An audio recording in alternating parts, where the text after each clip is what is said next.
The sun rose blood-red over the valley of Enoch, casting long shadows across a world that had forgotten its creator.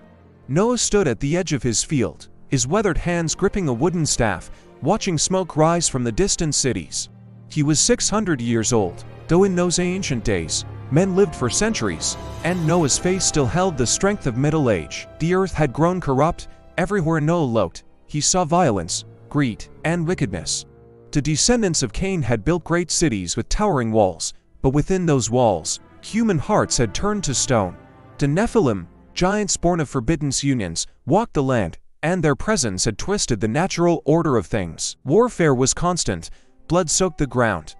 The weak were trampled, and the powerful showed no mercy. Noah's father, Lamech, had named him with hope. Noah meant rest or comfort, prophesying that this son would bring relief from the cursed ground that humanity had been tilling since Adam's fall. But as Noah grew older, he saw little cause for hope. His neighbors mocked him for his devotion to the invisible God. They laughed at his prayers and ridiculed his righteousness. "Why do you waste your time with sacrifices?" His neighbor Jabal would shout across the field, "The gods don't care what we do. Take what you want, Noah. Live while you can." But Noah could not abandon the ways of his forefathers. His great-grandfather Enoch had walked so closely with God that one day, he simply vanished from the earth, taken up without seeing death. Noah's grandfather Methuselah still lived, ancient beyond measure, and he had taught Noah the stories of creation, of the garden, of the promise that one day a deliverer would crush the serpent's head. Noah had married a woman named Naamah, strong and faithful, who shared his conviction that there was more to life than the corruption surrounding them. Together they had raised 3 sons, Shem, Ham, and Japheth. These young men, now grown with wives of their own, had chosen to follow their father's path, despite the ridicule and isolation it brought. One evening, as Noah prepared the evening sacrifice on the altar he had built near his home, the sky grew strangely still. The wind died, birds fell silent in the trees. Noah felt a presence, heavy and overwhelming, descending upon him like a weight that pressed against his chest.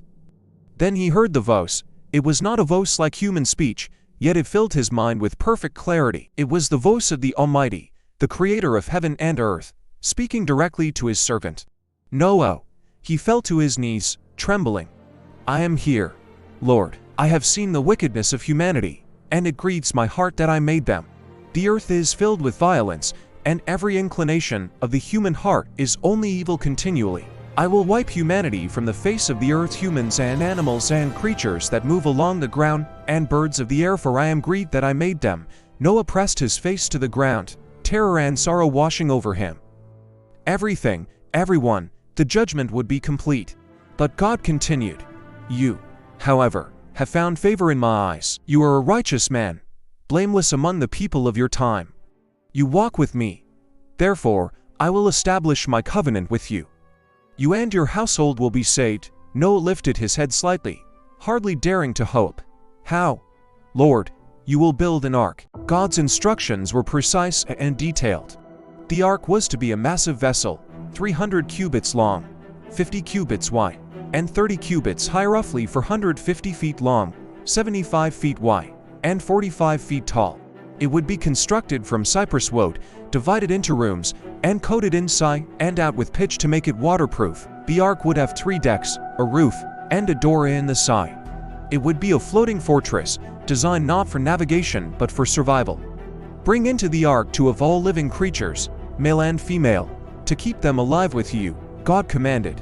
2 of every kind of bird, of every kind of animal, and of every kind of creature that moves along the ground will come to you to be kept alive. You are to take every kind of food that is to be eaten and store it away as food for you and for them." Noah listened in awe and terror. He had been a farmer and shepherd all his life. He knew nothing of shipbuilding, especially not a ship of this magnitude. No vessel this large had ever been constructed.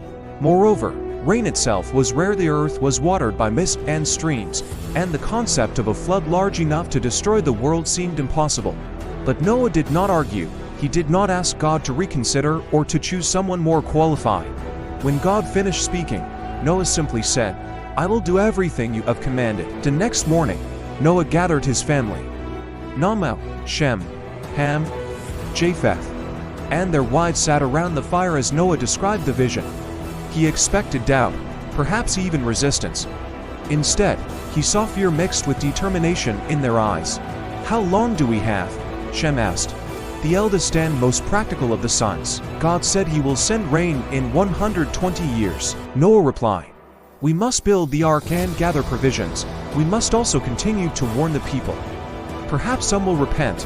For the next weeks, Noah surveyed the land and chose a location for the ark, a large, flat area far from the cities, but accessible enough to bring materials. He began acquiring cypress wood, a durable and water-resistant timber.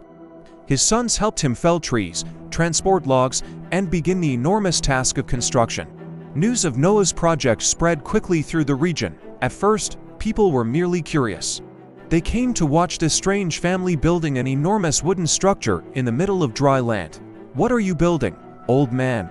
they called out. "An ark," Noah would reply. "God is going to send a flood to judge the earth for its wickedness. You must repent and turn from your evil ways." The laughter was immediate and cruel. "A flood? There's never been a flood. The world has always been this way and always will be.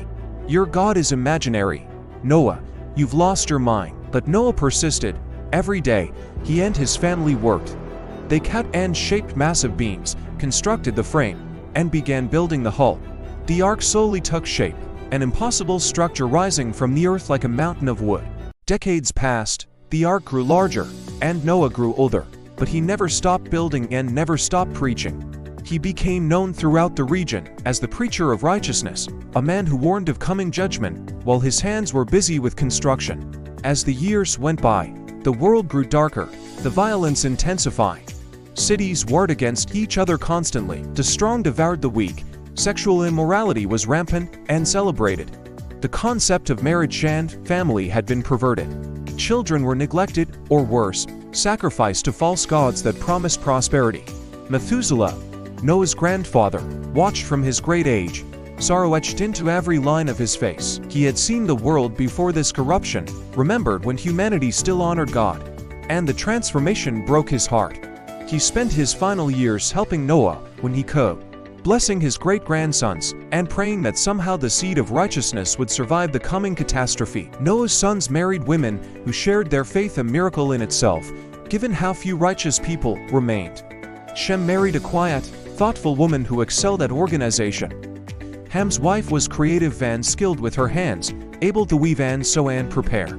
Japheth married a woman with a gift for animal husbandry, which would prove invaluable in the coming days. Together, the 8 of them labored. They built storage rooms within the ark for food and supplies. They constructed pens and cages of various sizes. They designed a system to collect water from the roof and distribute it throughout the vessel. They created ventilation systems and waste disposal methods. Every detail mattered, for they would be living in this ark for an unknown period. The ridicule never stopped. If anything, it intensified as the ark neared completion. Crazy Noah and his floating house. Still waiting for your flood. Preacher, your God has forgotten you. Sometimes the persecution was more than verbal. Vandals would damage their work at night. Thieves stole materials. Once, a group of young men from the city tried to burn the ark, but a sudden rainstorm the first 10 months extinguished the flames before they could spread. Noah's family never gave up. They encouraged each other, prayed together, and continued the work. At night, around their fire, they would sing the old songs of creation, of the garden, of the promise that God had not abandoned humanity entirely. "Father," Ham asked one evening, about 50 years into the construction, "why does God wait so long? If he's going to judge the world, why give them more than a century?" Noah stirred the fire thoughtfully. "God is patient, my son. He doesn't want anyone to perish but wants all to come to repentance. Every day we build is another day for people to turn back to him. Every warning we give is another opportunity. But no one listens," Japheth said bitterly. "They only mock us. We are not responsible for their response," Noah said quietly.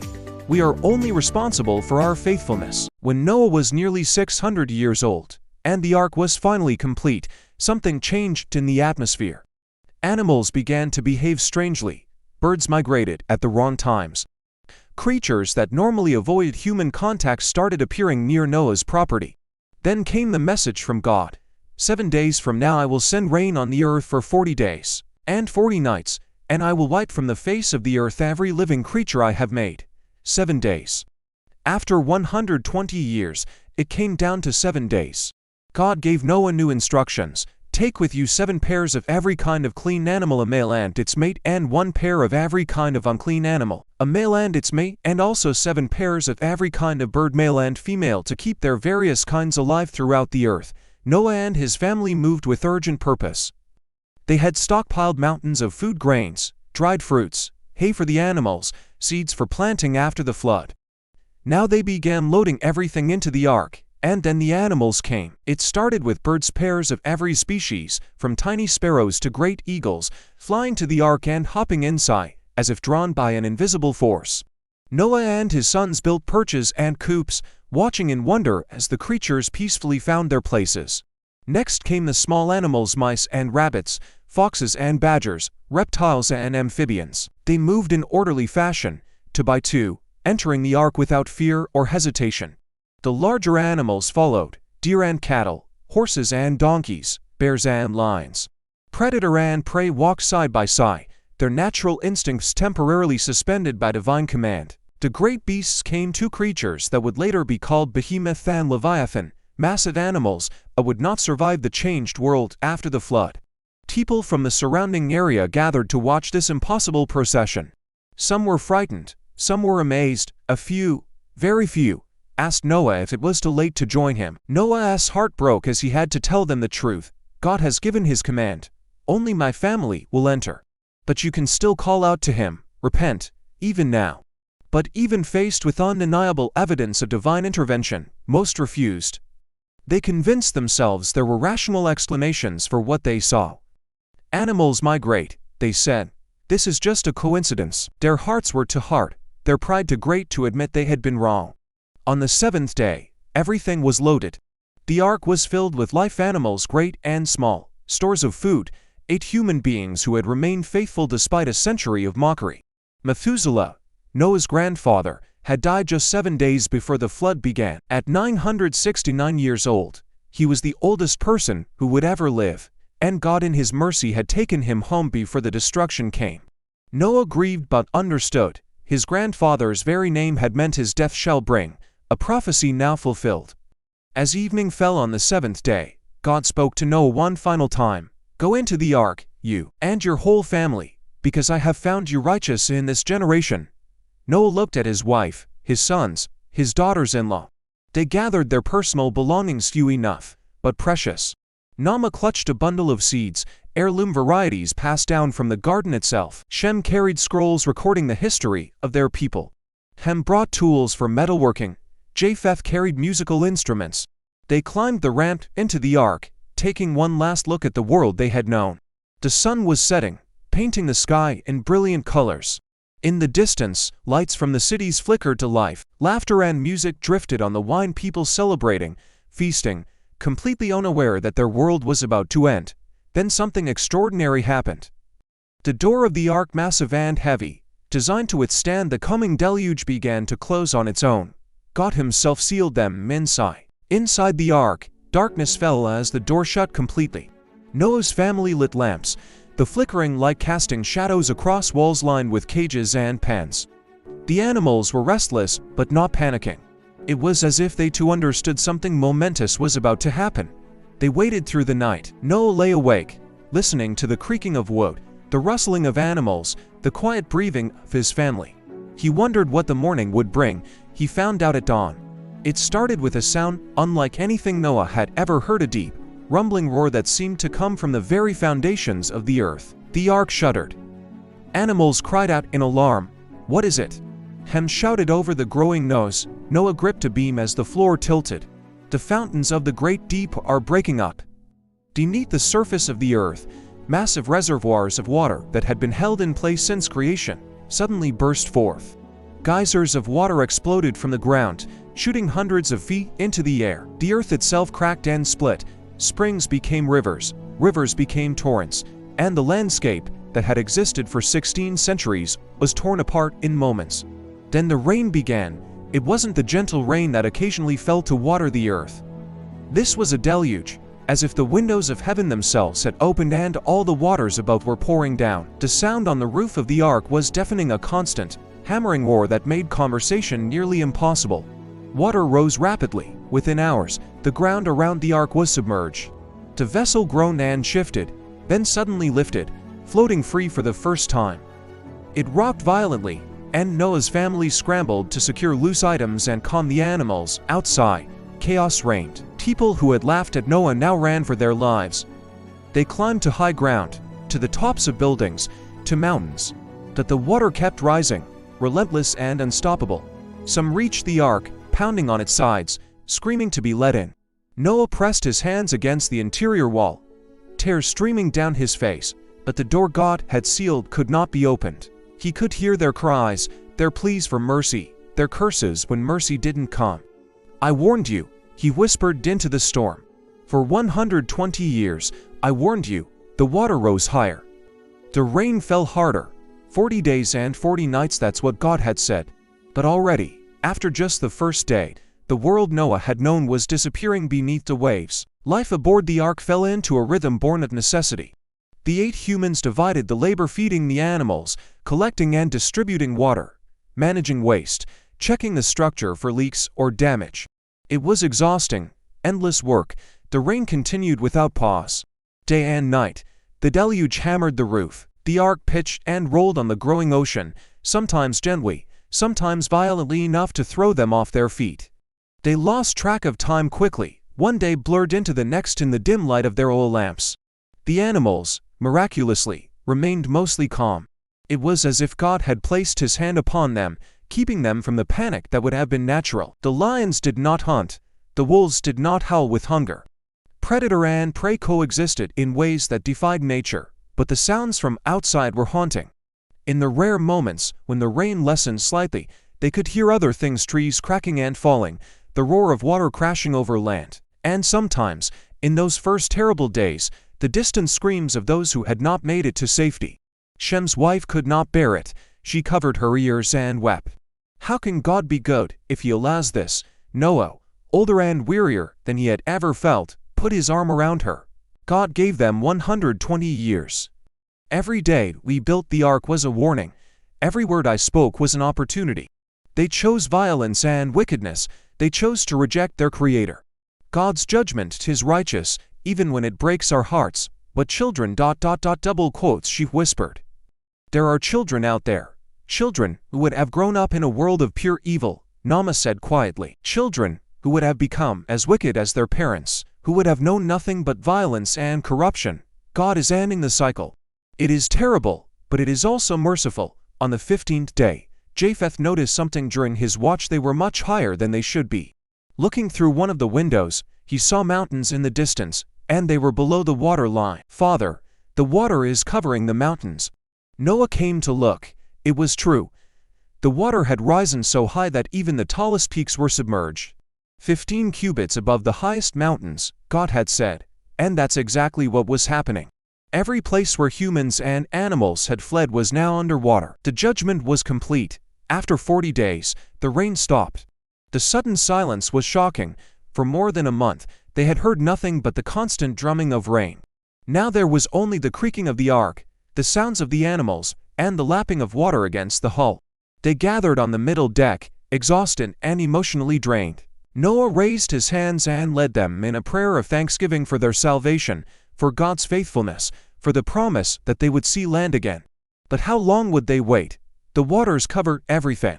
There was no land visible in any direction, just an endless expanse of gray sea under gray sky. The waiting had only begun. The water remained at its peak for 150 days. 5 months of floating on a dead world, surrounded by nothing but ocean. The psychological toll was immense. Ham struggled the most. He was restless, unable to accept the confinement.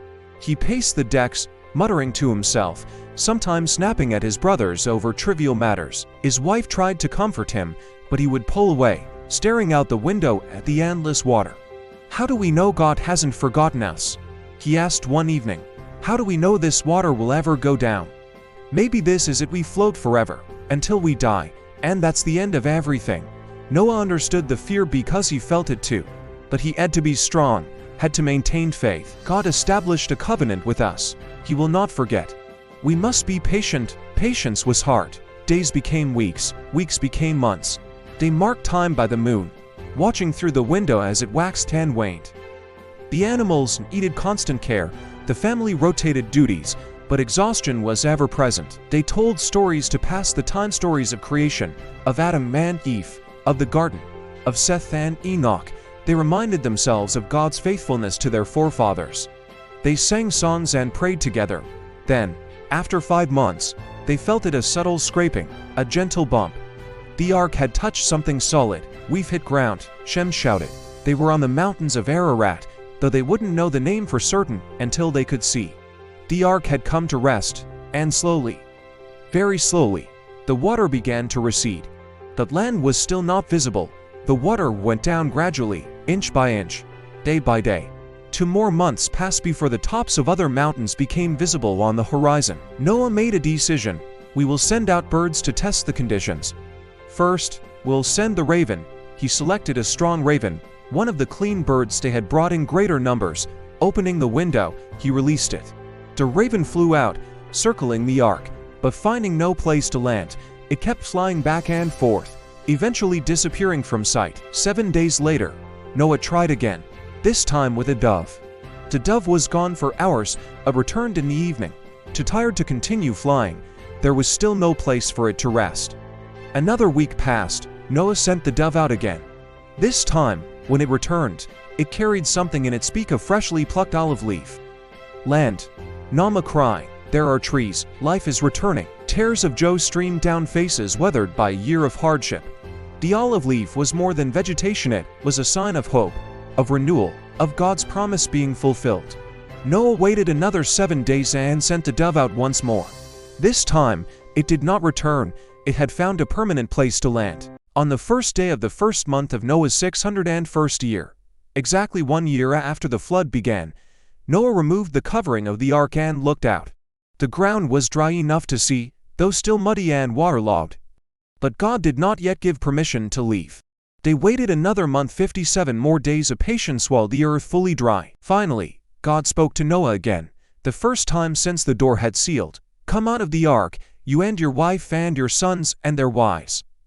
Bring out every kind of living creature that is with you, the birds, the animals, and all the creatures that move along the ground, so they can multiply on the earth and be fruitful and increase in number on it. The door opened.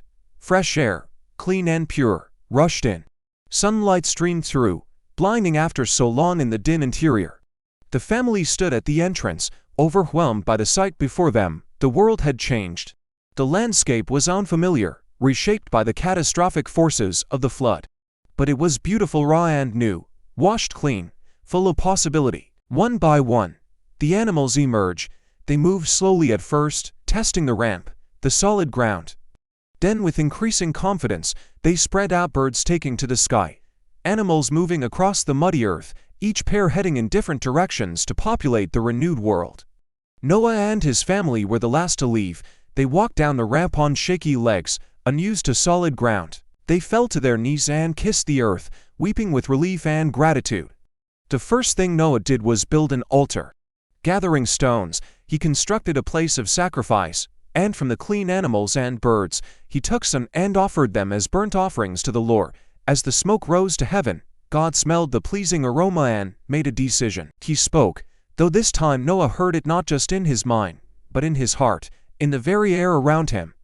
Never again will I curse the ground because of humans, even though every inclination of the human heart is evil from childhood. And never again will I destroy all living creatures as I have done. As long as the earth endures, seed time and harvest, cold and heat, summer and winter, day and night will never cease. Then God blessed Noah and his sons, giving them the same command he had given to Adam. Be fruitful and increase in number and fill the earth. But there was something new, something different from the original creation. The fear and dread of you will fall on all the beasts of the earth and on all the birds in the sky, on every creature that moves along the ground, and on all the fish in the sea. They are given into your hands. Everything that lives and moves about will be food for you. Just as I gave you the green plants, I now give you everything. The relationship between humans and animals had changed. The perfect harmony of Eden would not be restored, not yet, but life would continue. And then God made a covenant. I establish my covenant with you. Never again will all life be destroyed by the waters of a flood. Never again will there be a flood to destroy the earth. And this, God said, is the sign of the covenant I am making between me and you and every living creature with you, a covenant for all generations to come. At that moment, the clouds parted. Sunlight and mist combined, and there, arching across the sky, was something Noah had never seen before: a rainbow, brilliant colors painted against the clouds. I have set my rainbow in the clouds, and it will be the sign of the covenant between me and the earth. Whenever I bring clouds over the earth and a rainbow appears in the clouds, I will remember my covenant between me and you and all living creatures of every kind. Never again will the waters become a flood to destroy all life. Noah stared at the rainbow, and understanding filled him. Every time rain fell, every time clouds gathered and people might fear another flood, the rainbow would appear, a reminder of God's promise, God's faithfulness, God's covenant. The family began to build. They constructed homes, planted crops, and raised children. The world slowly filled with life again. All of it descended from the 8 people and the animals that had survived in the ark. Noah lived another 350 years after the flood, seeing the world repopulate, seeing his descendants multiply. He lived to see great-grandchildren, to see the beginnings of new nations and peoples. He never forgot those terrible days on the ark, never forgot the sound of the rain or the cries of the dying. But he also never forgot God's faithfulness, how every promise had been kept, how every detail of God's plan had unfolded exactly as foretold. The story of Noah and the ark became the foundational story for all his descendants. They told it to their children, who told it to their children, passing down through generations the lessons of judgment and mercy, of faith and obedience, of destruction and renewal. The ark itself remained on the mountain for years, a monument to God's salvation. Eventually, time and weather wore it away, but the memory remained, etched into human consciousness. Noah had been called to an impossible task: to build a massive ship in the middle of dry land, to warn a world that would not listen, to endure mockery and persecution for more than a century, to witness the destruction of everything he had known, and then to start over, to be the father of a new humanity. He had done it all through faith. When God spoke, Noah listened. When God commanded, Noah obeyed. He did not understand everything, could not see the full picture, but he trusted the one who could. In the end, that was enough. The rainbow still appears in the clouds, millennia later, a reminder of an ancient promise.